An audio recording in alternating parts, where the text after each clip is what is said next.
Every day when I leave the house, I make sure I have my phone on me. It's a great tool to have. It provides me communication. I can look up anything when I need to, and it doesn't really cost me a lot of money to have. However, if it started causing me health benefits, it did start causing me a lot of money to have, and also was just a pain to have maintenance on, then I would probably get rid of it. So, for conversation's sake, let's say I had an iPhone 4 with those exact problems I just listed. And to replace it, I go out and I buy a new phone. And this new phone is another iPhone 4. Everyone would probably look at me weird. However, when we talk about cars, a lot of us run into the same issue. Realistically, right now, we have two types of cars we can choose from. We can choose an EV or a fossil fuel ran car. Now, most of us have a fossil fuel ran car, go out and trade in for another fossil fuel ran car. Why is this? Buying cars is one of probably the most researched things that we do. Well, it's because the American government has not made the EV market accessible to its citizens.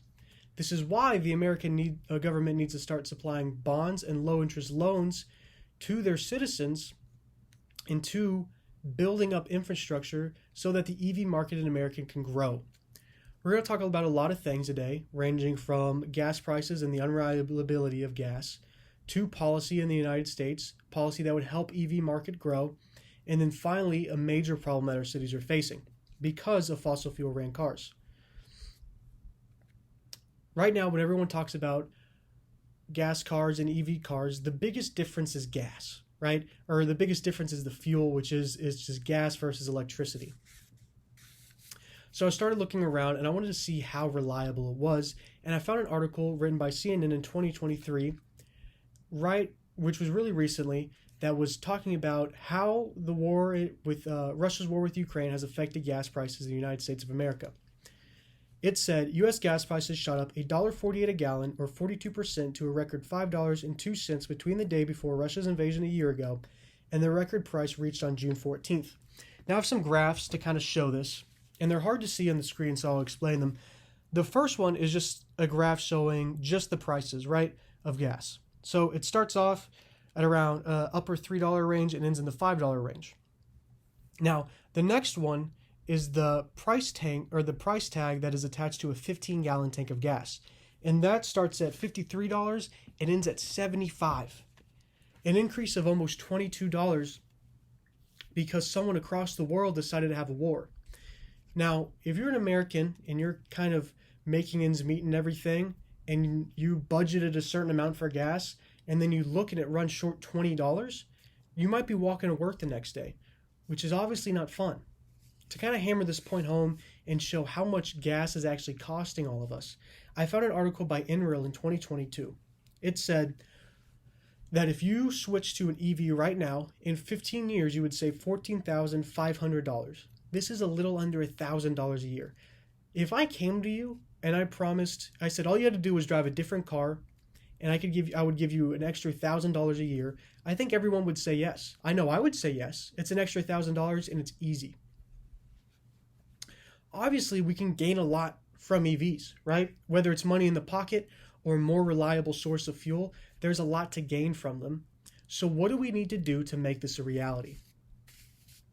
I started looking around at what some states were doing, and I found that Massachusetts had a really good plan.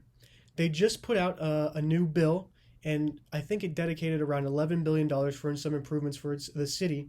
And a Roads and Bridges article in 2023 shows specifically what they're doing for the EV market. It said the bill allocated $225 million for electric vehicles charging and alternate fueling programs, including $50 million for the Mass EVIP direct current fast charging program and $25 million for RTA charging infrastructure grants.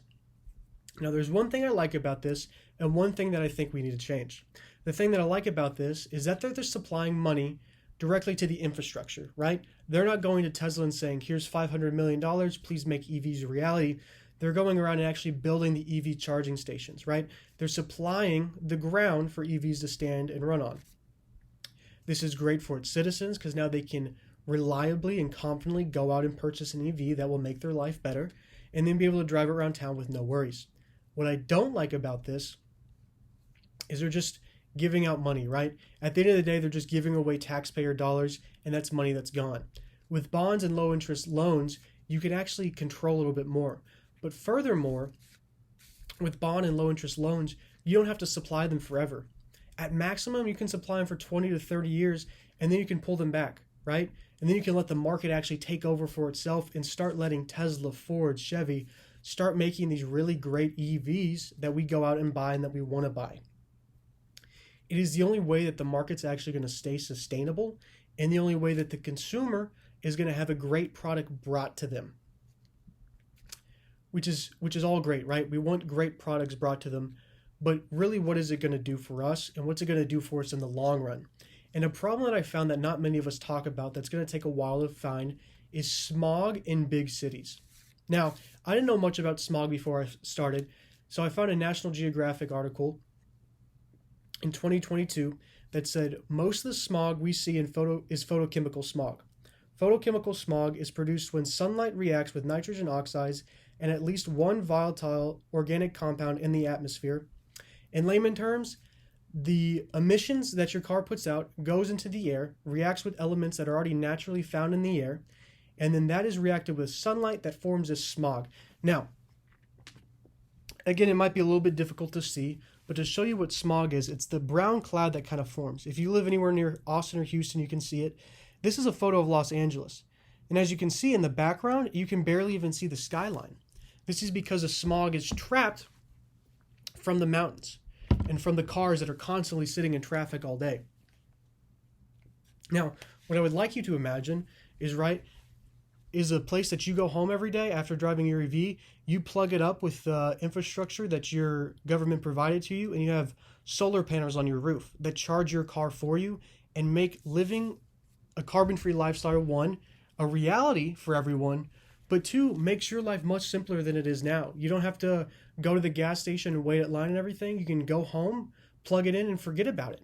It'll take care of itself. It'd be a great future. And it's one that we're going to have to take a lot of steps for. And I'd say it's a job of the American government to make this future reality. Because if the government's not here to better its citizens, then what is it here for? And right now, they're dropping the ball when it comes to terms of the EV market. To kind of recap, right? If we switch to EVs, we're going to save a ton of money on gas. It's going to be more reliable, right? It's not that hard to do. We just have to use the money with bonds and low interest funds correctly and with intuition. And then finally, we can help clean our cities up.